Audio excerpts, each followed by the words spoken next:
It's crazy.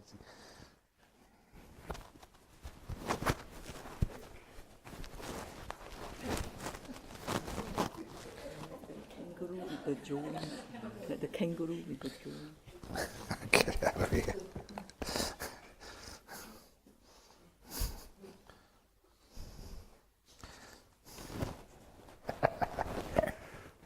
Oops.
I think that's most people are here now. So for the last talk of this retreat, there's a couple more people coming in.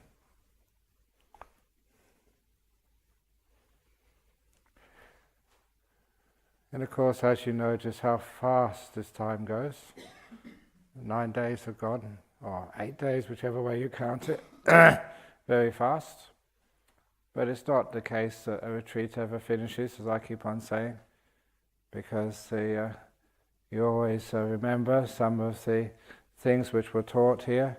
Even more importantly, you remember some of the experiences here, and just the atmosphere of a meditation retreat, where people can live in peace and harmony and fun and joy, simply, not really needing very much, and at the same time make a lot of understanding, progress or ingress, whichever way you wish to call it, into the beautiful spirituality which is opened up through meditation. It's an incredibly wonderful path. And it's not to be feared, it's a peaceful path, a happy path. One of the stories I haven't told, which I always mention this just so that I don't make this up. This comes from the suttas, the Dhammacchedya Sutta, where the Buddha went to visit, King Pasenadi went to visit the Buddha in the Jetavana monastery, the Jeta Grove monastery, for the last time, and he was about to die. This is the king.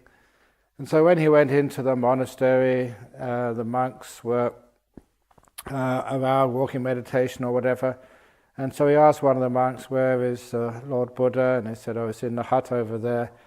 "I don't want to disturb him," said the king. "Oh, it's okay, you're the king. If you knock on the door, he'll probably let you in.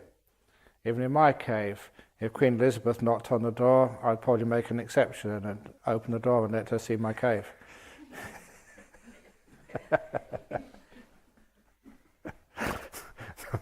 Not that there's any chance of that happening. But anyway, King Pasenadi opened the door and knocked on the door. The Buddha opened it. And the first thing which the king did, he bent down and he started kissing the Buddha's feet.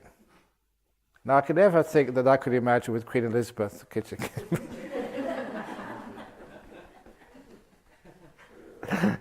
Or anyone for that matter, get a disease. But anyway, he was kissing the Buddha's feet, and the Buddha said, "What are you doing that for?" And it was the case that just how much he appreciated having this amazingly wise, kind, spiritual friend. And it was just so close to where, the king lived, literally within walking distance.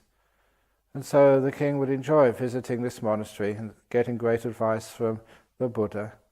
But he also he said, the king also enjoyed going into the Jeta Grove monastery, the Jeta One monastery, because in that monastery, every time he visited, the monks were always happy and smiling. And I always remember that little anecdote. And the Buddha said that's because they're meditating properly and getting insights. They're happy, they're smiling. So that is a sign of progress on the path. Sometimes people think progress on the path is how many hours they can sit in meditation, or just how they can refute others in a Dhamma discussion, and how much more they can quote than others can quote. But that is just conceit, arrogance. It's the happiness, the peace. That is the sign that we actually are making progress on the path. The stages of insight measured by the length of the smile. How far up it's turned up. So that's a very interesting just way of understanding just what we're doing here and why we're doing it this way. The happiness and the joy. And I know that last night someone suggested, can we have a photograph session afterwards? Sometimes I saw these photograph sessions of retreats, and people would always say, always taken at the end of the retreat, people were always so happy, so smiling, never seen them so happy before. And I commented, yes, because now they're going home.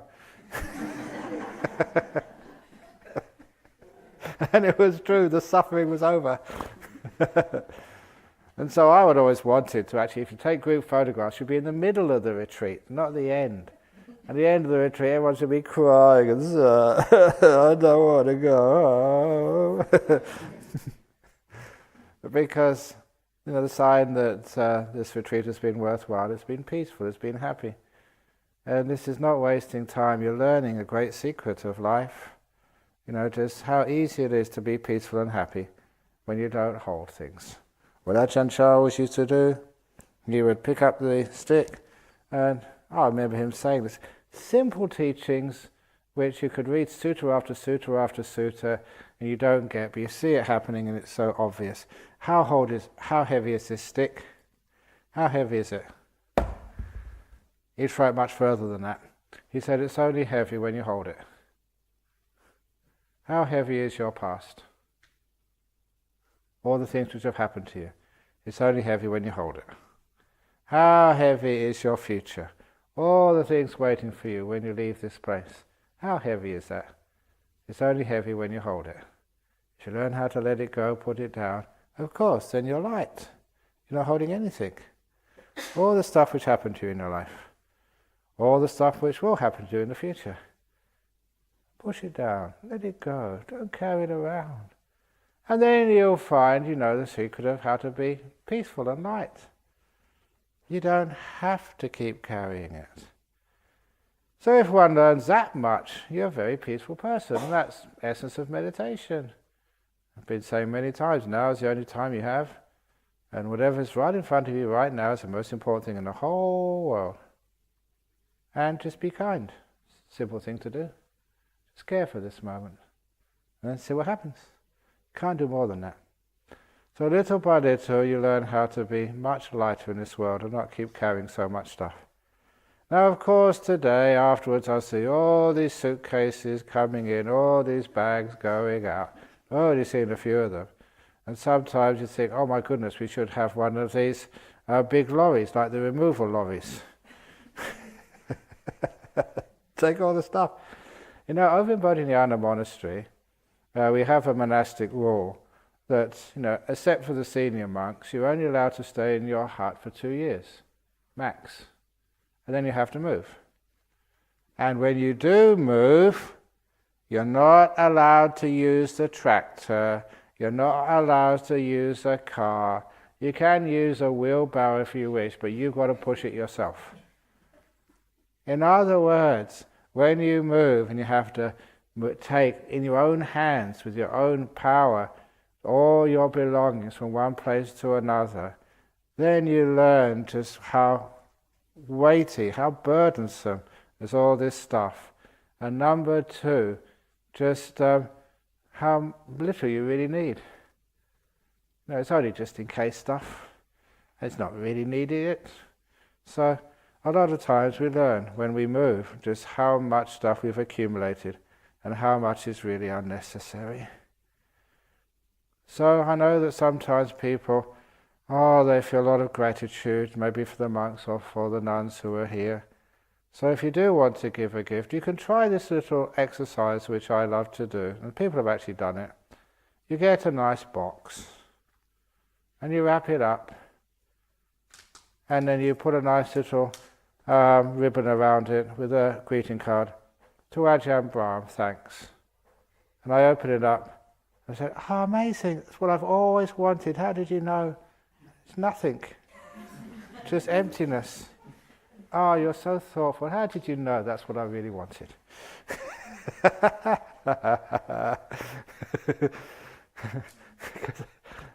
Somebody was talking about this the other day.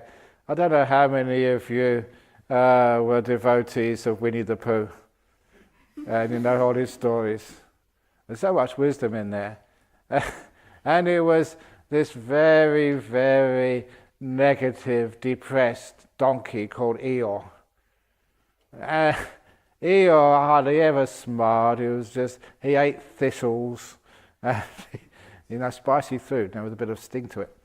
Ate thistles in a really drab corner of a field. Poor little Eeyore the donkey.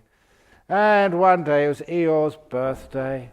So Winnie the Pooh and his best friend Piglet decided to go and give a birthday present to Eeyore, because he was always really depressed. And so what do you give them? What did Winnie the Pooh really like? Some honey. So he put the honey in a little bit of a box, wrapped it up nicely, and walked over to where Eeyore was. But on the journey, it's getting a bit sort of tiring. So you know what Winnie the Pooh was like. He decided just have a little bit of the honey, just to keep him going. And of course, by the time they got to Eeyore's little corner of the field, all the honey was eaten. So Winnie the Pooh said, what should we do now? Come all this way. And so they gave him the empty box.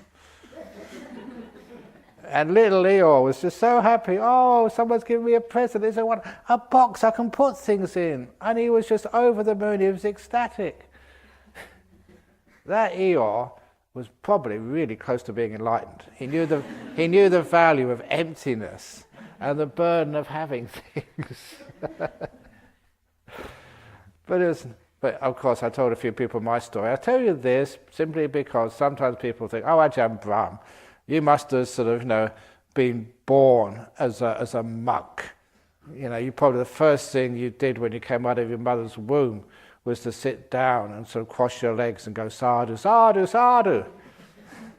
I was an ordinary boy, and in fact, sometimes quite naughty. In fact, very naughty, like this is a story will tell you. I must have been about 8 or 9 years of age. Could have been 7, could have been 10, but roughly about that age. And in London at that time, there was a craze, a food craze, a fashion for jellied eels and mashed potatoes. And so as a few shops opened up, only there for a few months and then they closed down again. And so when they opened up, it was close to my mother's birthday.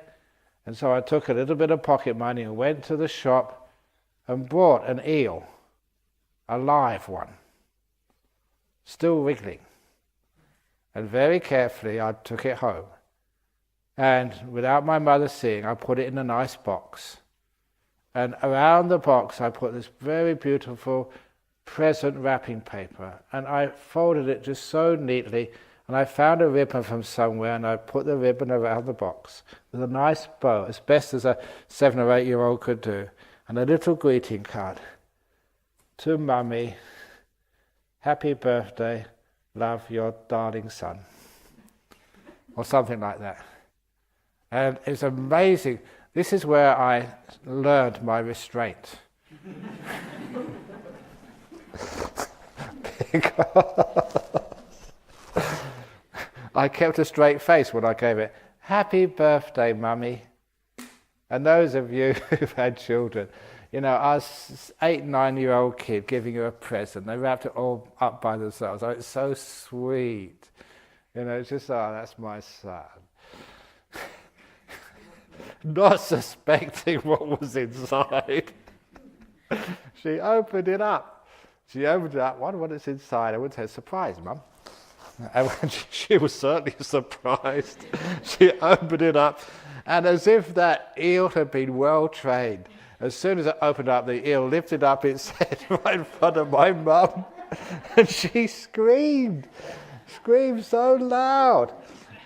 And I ran as fast as I could. And I hid for a couple of hours. I wouldn't come out until she calmed down.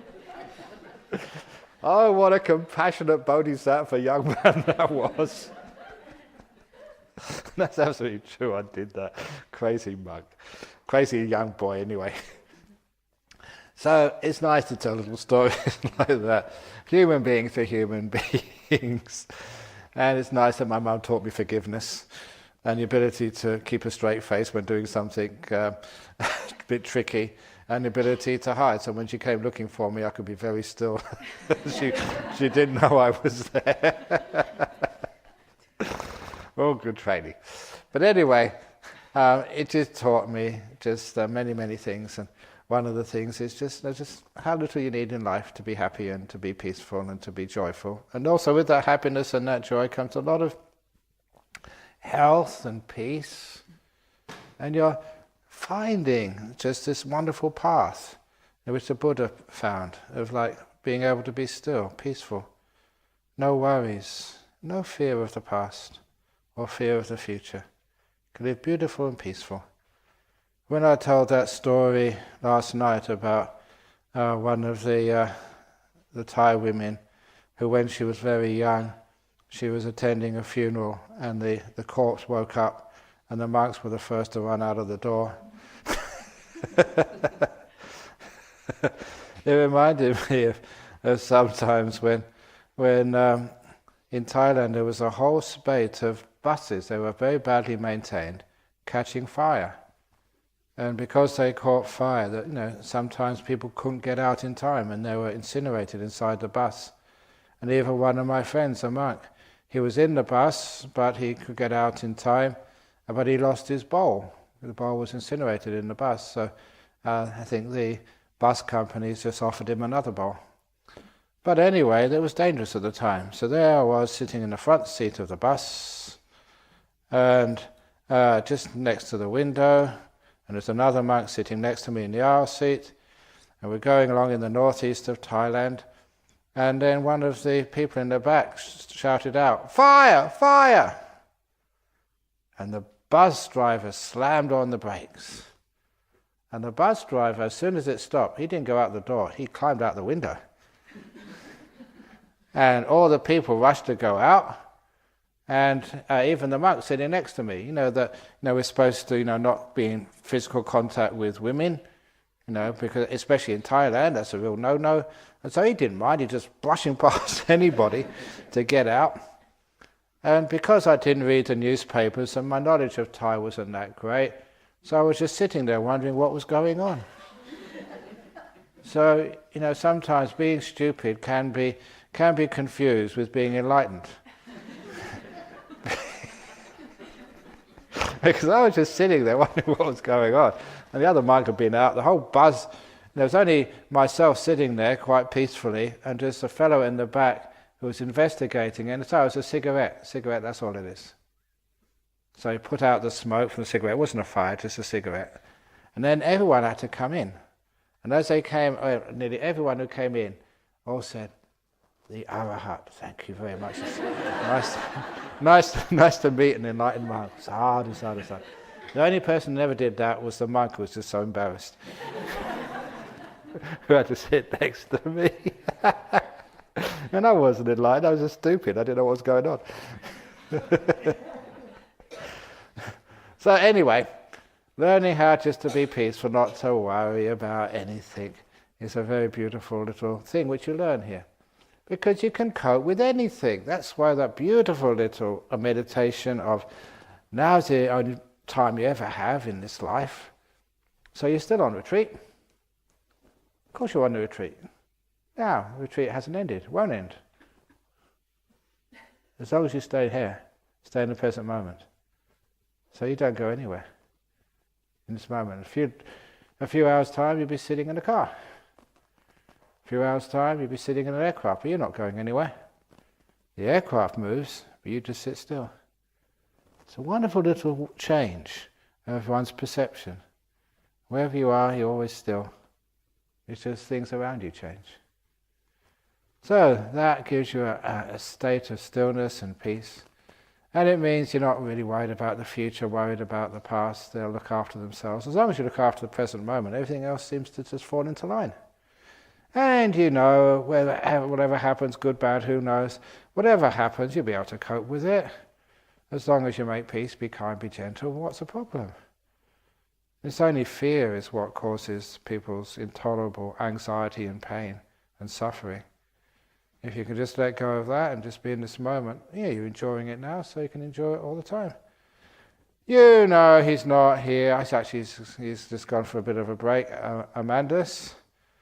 You know his story about the tooth extraction. Because, he's been in this place a long time. And I was going up to the workshop at Bodhinyana Monastery one afternoon, and I saw him coming in the opposite direction, so we passed. But what I was really surprised at, he had a pair of pliers in his hand.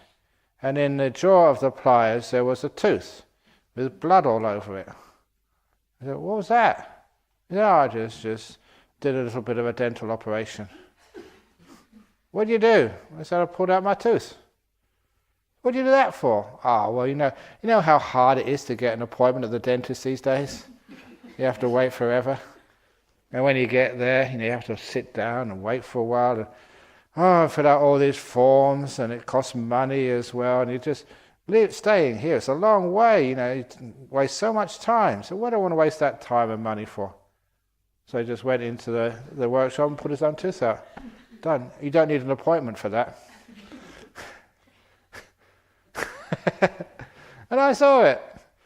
And of course, those of you who know have read the story, I asked him, this is why I say this, not to gross you out, but just, how it's done. And I asked him, I said, well, just how do you do that? And he said, well, when I decided to pull out my own tooth, that didn't hurt. Thinking about the future doesn't hurt. When I walked to the workshop, that wasn't hurting at all. When I opened the door, that didn't hurt. When I picked up the pliers, that didn't hurt. Even when I put the pliers on my bad tooth, that didn't hurt either. When I wiggled it, that hurt. Maybe for about 30 seconds, maybe less. And then it was out, and it didn't hurt afterwards. It stung a little bit, but not much. That's all it was, just 20 or 30 seconds, that's all. What's the big deal? But if that was you, even though it's not your tooth, you're already probably hurting. I can't do this. The anticipation, that's what causes most pain. And just the fear. So that's one of the reasons why when you can just let go, be in the moment, it's so easy to cope with stuff.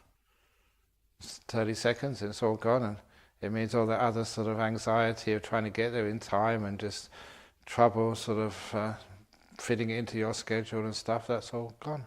So if anyone does need any dental procedures, I'm sorry, but you'll have to come again another time, because Amandus, the dentist, he's not here right now. He's gone over, I think, to do some locum work. Was it in Margaret River or something? Put out a few people's teeth over there. It's a wonderful example of just being in the present moment, which means you've got nothing to fear, nothing to worry about. And also the little exercises which I gave you about just learning how to relax some of the pains in the body. You feel them first of all. Don't run away from them. You've got to get to know them first of all. Get to see how they work, investigate them. And once you know them, investigate them, you really understand how pain works. And then you can learn how to relax it on the edges. Soften it up, soften it a bit more. Soften it, soften it, soften it, until it vanishes. It's a wonderful thing to do, because it also means that you lose your fear of pain in the future. Whatever's going to happen, yeah, it's unpleasant, but you can deal with it. It's not the end of the world. So this is one of the reasons why this meditation you do here has huge effects, huge benefits.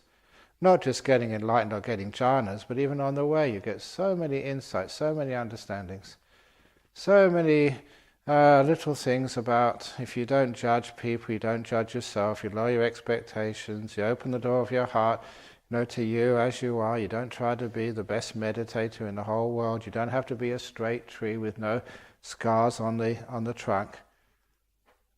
To be peaceful, to be happy. It's a wonderful thing to realize that all of this striving to be someone you're not, trying to live up to other people's expectations, afraid of failure, all of that has just been brainwashed into you, and hopefully here a lot of that has been brainwashed out again. So in other words, that you're a more peaceful person. You understand, just that little simile I said at the very beginning, the simile of a guitar string, when it's really stressed, pulled very tight on both ends, something hits it and it goes bing. It's very taut and stressed, and it has a high-pitched sound when someone hits it. But when you're really loose, no stress, no tension on either end, anything can hit it and nothing sounds, it doesn't reverberate. And just that's called resilience. When you're really tight, you're just at your wit's end, you've had enough, this is it, you're so stretched and tight, something, a tiny little thing and you get upset. Small little thing. Which is one of the reasons just why that people have so much anger in this world. And the anger, the stress and the cardiac failure and goodness knows what else. But instead we have the opposite of that. You may all know that you've seen me for a few days. I love laughing, especially at my old jokes. That's the only reason I tell them. It's nothing to do with trying to enlighten you. I just like telling them, that's all. It's my fun.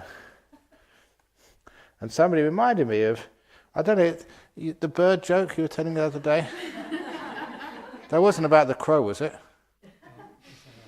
It's parrot. Oh, the parrot. Oh, yeah. No, this is the crow joke.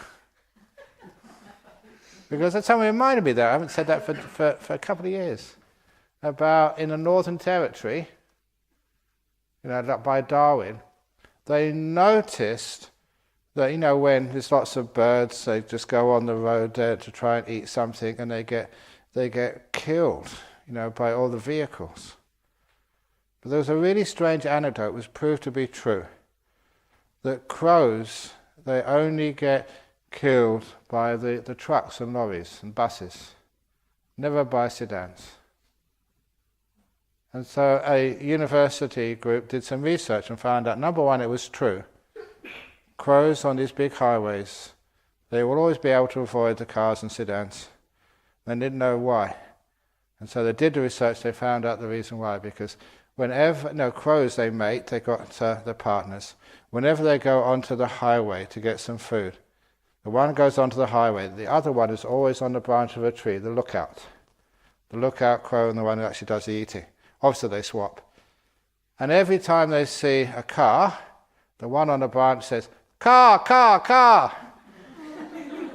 But it doesn't know how to say truck.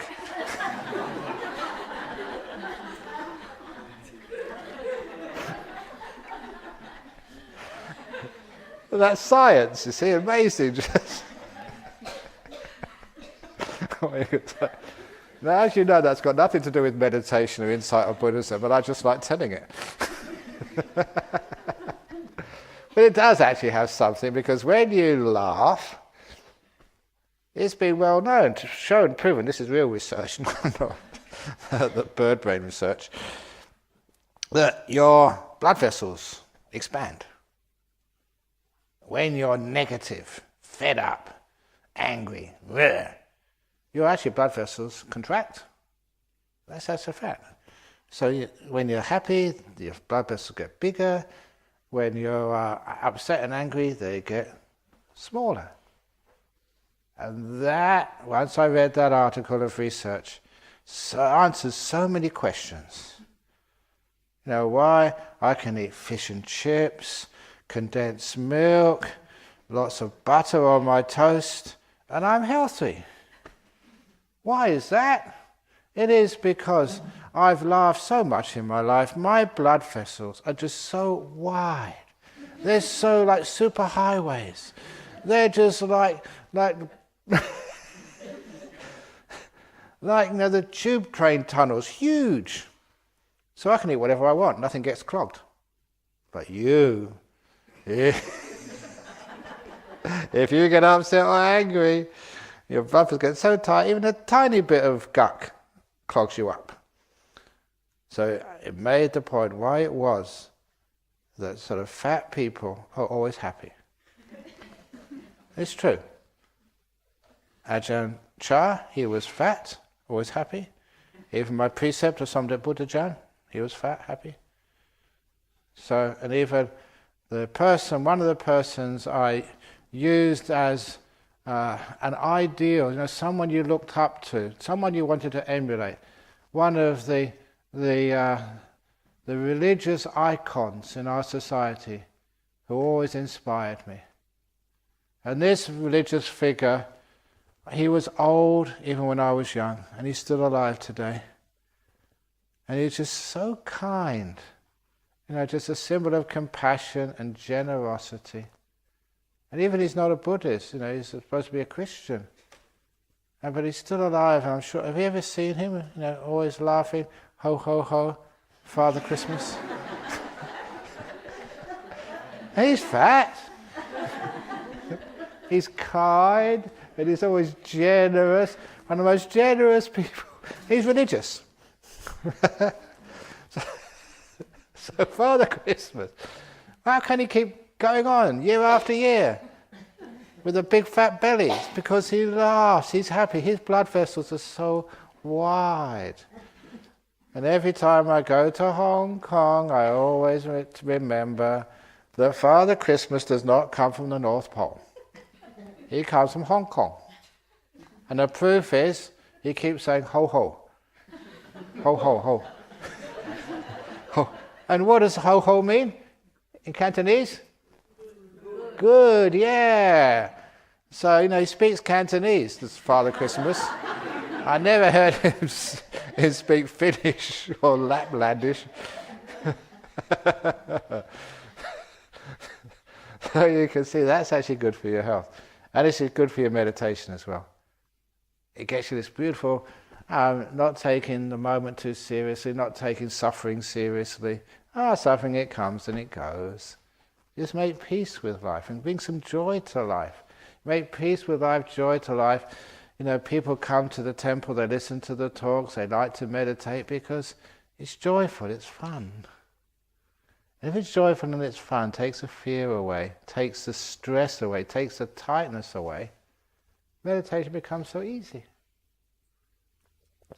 We know how to let go because we can feel just the peace and the happiness, and it also just overcomes the fear of letting go.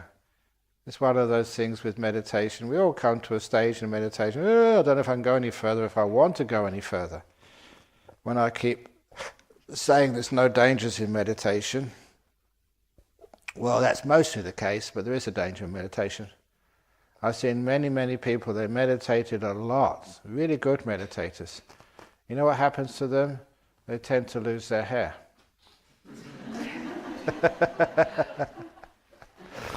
Your hair tends to fall out. In other words, you renounce, become monks and nuns. That's the only real danger, but it's a nice danger.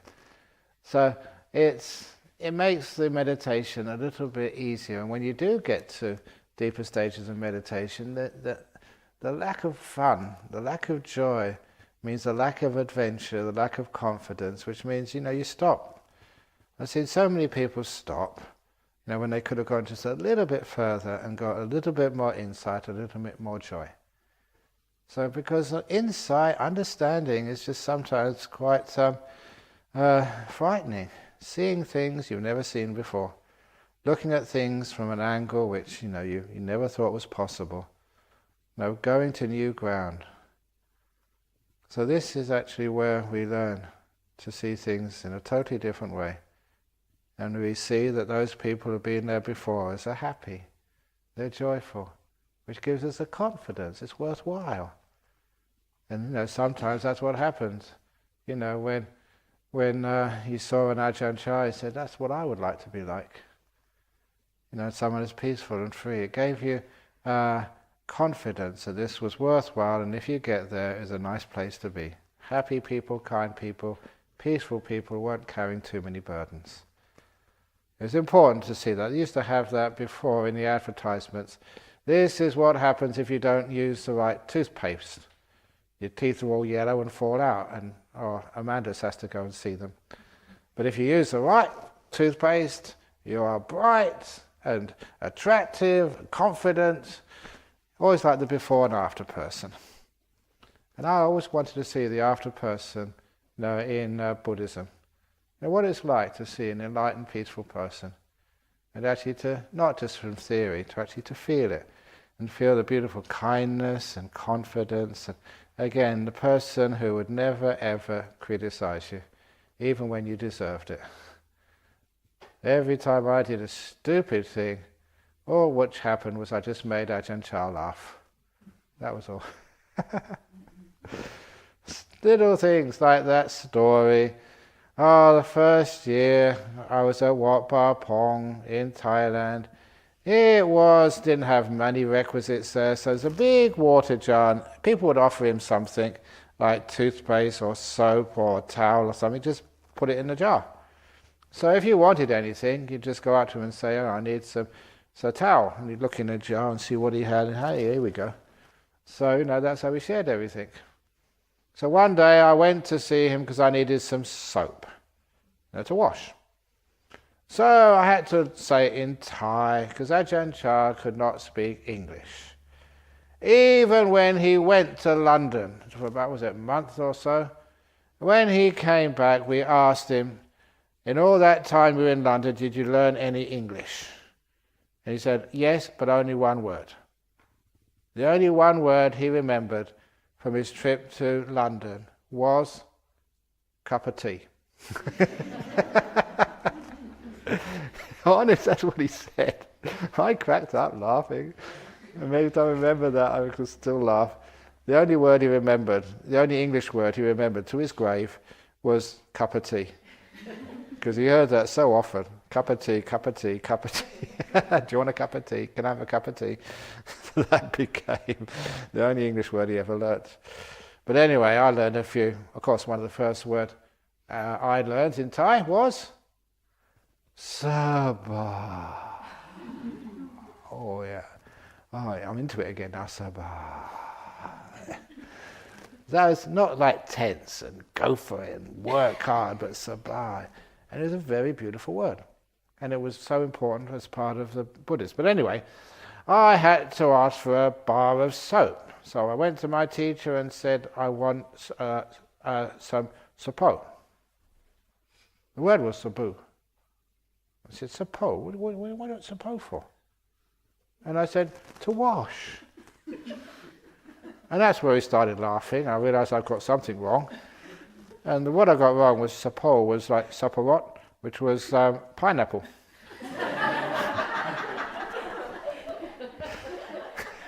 So when Ajahn Chah had heard that I wanted a pineapple, and what do you want a pineapple for? To wash. And then he went to all the other time, he said, oh, it's amazing. Just these people in England are so advanced. They wash with pineapples. Here we're so backwards, we use soap. And he never let me forget that. For years and years, he said, do you want to wash with? Do you want a pineapple? So because of stupidity, we caused so much happiness for our teacher. That's why he had so many Western monks. For entertainment. The whole attitude that, if you make a mistake, you don't sort of hit somebody or punish someone.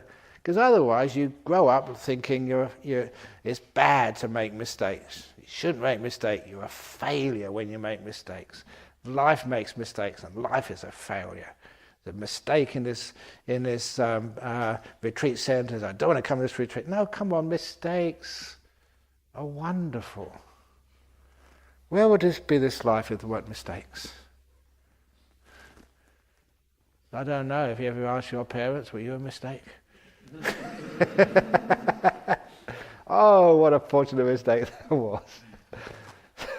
So a lot of times that we think, oh, mistakes are terrible, we get afraid of them, we get tensed up, which means we can't relax, we can't make progress. But for Buddhism, for meditation, yes, you're getting some peaceful meditation, try this, try that, don't be afraid. If it doesn't work, at least you learn something. If it does work, wow, you're getting really deep. So this wonderful thing of stop blaming yourself or think you can't do things or there's something wrong with you. That when you were born there was a few things missing in your toolkit. The whole thing is just the idea of trying to be perfect because we're afraid of mistakes. Causes way too much stress, not only in the workforce, in the family, but also in meditation. It's all right to fall asleep during the meditation. I'll tell you some of these really silly stories. When I was a young monk, every now and again we'd have these big festivals, like a Katina ceremony or whatever. And so all the monks would be there and we'd have this silly thing of giving talks all night. Dhamma talks. And in the morning, arms round, off with the Katina, and then we could take a bit of a break, have a rest. But when we were meditating all night, you have these benches over here, and they're usually just a little bit higher than this. And not just monks or nuns, also little novices, the 7 or 8 year old little ones. And these 7 or 8 little ones, after a while, they're only kids, they would start rocking, when you start going sleepy. And as soon as one started knocking, the monk sitting next to me would sort of say, and all the lay people would be watching as well. They weren't listening to the Dhamma talk, they were watching this novice. Because you knew from experience, there's only a little bit more. And sure enough, the novice fell off. And because the way our robes are, all the robes opened up and you could see everything. And that was the entertainment for the night. Not just us, the lay people, they wouldn't warn this poor little fellow. I was pretty mean.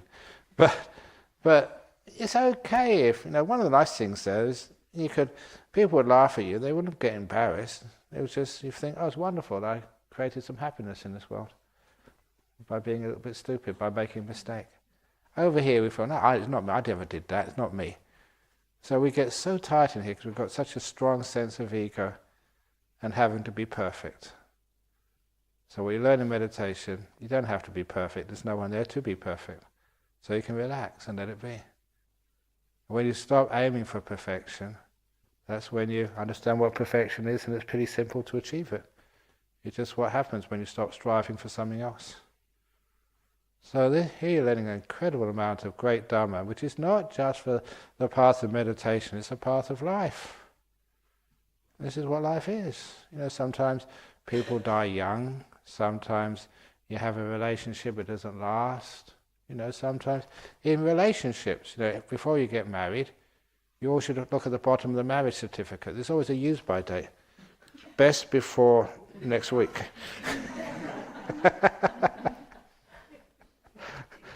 Nothing lasts forever, or has use-by dates. So that means you don't get upset or think there's something wrong with you. I made a mistake, it shouldn't have happened this way. Why did I do that? And so instead we just, this is life, and we make the best of it. We don't get shocked when things don't go our way. We learn how to make use of what we have, and everything is great in life. We learn from our mistakes, we laugh at each other when we say stupid things, and little by little we grow and make more peace in this life, and become more free, more happy, more still. In other words, we don't make so many problems out of life. When you don't make so many problems out of life, you don't have to think so much. When you don't think so much, it's so easy to sit down and just rest and be peaceful, be still. When we're not thinking, worrying and being afraid of life, we just go outside and see the beautiful sky and see the trees and the birds flitting around, flying all over the place. Without any fear, we can enjoy the moment. And if you can do that just with a cup of tea and just watching the birds fly through the trees, you realize just what a beautiful thing this is, knowing how to be at peace. You don't become at peace by aiming for it or making it happen or building it or buying it or bribing your way to become peaceful. You just sit there and let it happen. This is how we learn how to meditate. Just like watching the trees grow, watching the birds in the forest. We sit down here, or do walking meditation, sit down and experience a beautiful peace in our hearts. And you can do that anywhere. When you go home, it's supposed to be when you go home talk. Oh my goodness, where did that time go? When you always talk too much, it's amazing, isn't it? It reminds me of a story.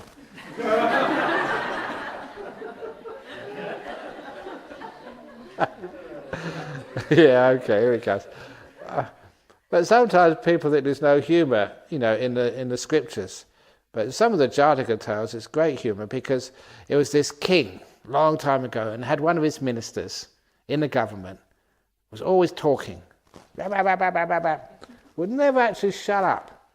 And so that when he was saying, okay, now we're going to talk about the health system. Oh yes, I know about the health system. This is what we should do. I've investigated. I've been in this business for a long time, so I know what to do. And half an hour later, didn't really say anything. Some people are just like that. The more they say, the less value there is in it. There are some exceptions to that, of course. And so this king was just so frustrated, could never get anything done in the kingdom. And so just one day, just so fed up, couldn't get any decisions made, just because people were talking too much all the time, especially this fellow. So what he did, he just went for a walk in his garden just to get some inspiration. And he saw a group of school children, and they were crowded around this man in a wheelchair. And he was just wondering what was going on, and the kids were laughing. And so he just, without them seeing him, he just watched from a distance. And what these children were doing, they gave him a few coins and they pointed to a bush, or a large tree. And this gentleman in the wheelchair, he couldn't walk, but in other areas he was totally super skilled. What he had was a little pea shooter, the little tube, and he would take some peas or little pieces of gravel, and they'd look at sort of a bush and said, chicken.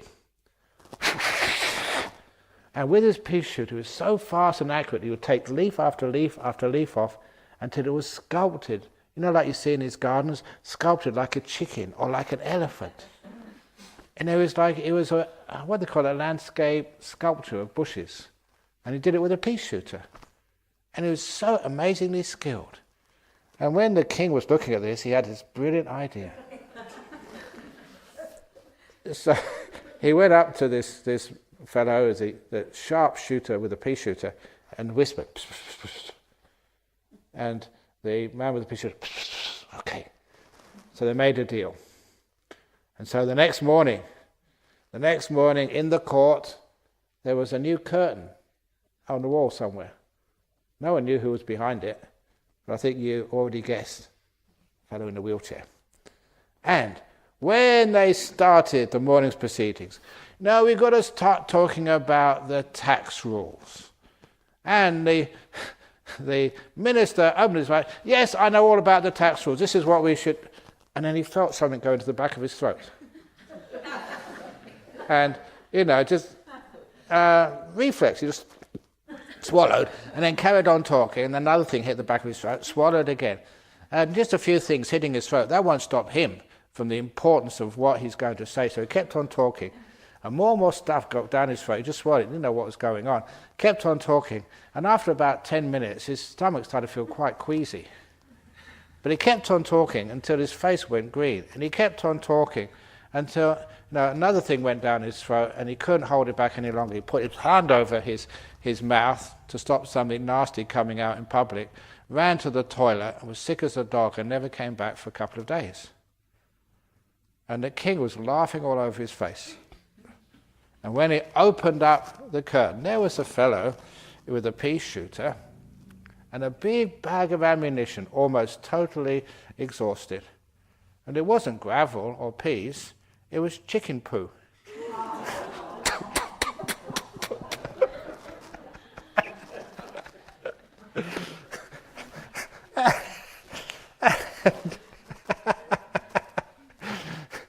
the fellow came back again, when he recovered, he hardly said anything at all. And when he did, he always put his hand over his mouth before he spoke. Have you ever seen that? People putting hand over the mouth before they speak?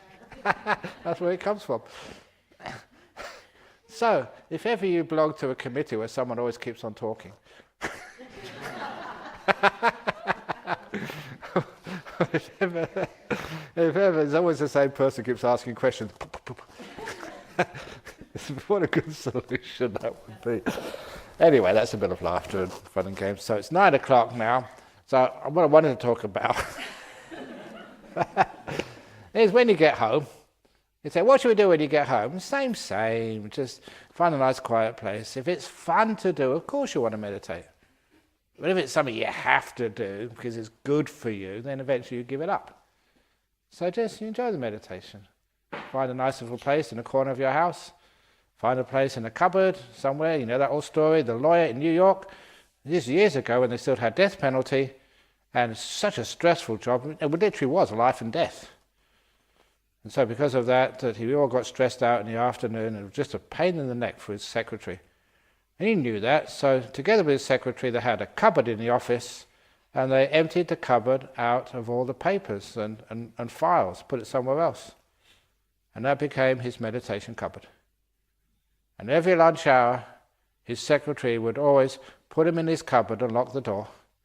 And when anyone rang or called, he said, sorry, he's in his cupboard. And she would not let him out under any circumstances until half an hour had passed. Because she knew he needed that to be an efficient lawyer in the afternoon so he could make good decisions rather than stress-based decisions which are often wrong. And he was a much easier boss to work with. So, if you've got a boss from hell, when you go back, tell him that story, find a cupboard and lock him in there. If half an hour's not enough, just the whole afternoon. That's called modern business strategy. But do it for yourself. It's always a place you can find if you really need to. And when I was in the United States, I just realized, they don't call them toilets over there or WCs, they call them restrooms. There's a good reason for that, because you can go there and have a rest. I'm going to the restroom. Well, why did you take so long? Well, I was resting. That's what it says. Take a nice little cushion, sit on the toilet and meditate. And if people say, why did you spend so much time in there? And said, I was, constipated. Up here. Don't tell them where the constipation really was. So that way we can learn how to find time. If it's very important, you'll always find time to meditate. So you're peaceful. So you're healthy. You have a much happier life. And also, you're on the path, little by little, getting closer and closer to peace and enlightenment itself. The meaning of life is not what you explain to other people, because the meaning of life, sometimes people just argue with one another what the meaning of life is. I'm right, you're wrong. That's not the meaning of life. That's being mean about life. So instead, we learn how to not give another person a piece of our mind, but find peace of mind ourselves first of all. And so when we find that peace of mind, there you find all the meaning you ever want in life. Usually not what you can put into words, but what you can feel. Truth is not a theory, truth is a feeling, an emotion, a deep peace inside of yourself. So see if you can experience that, touch that, and have a wonderful, happy life.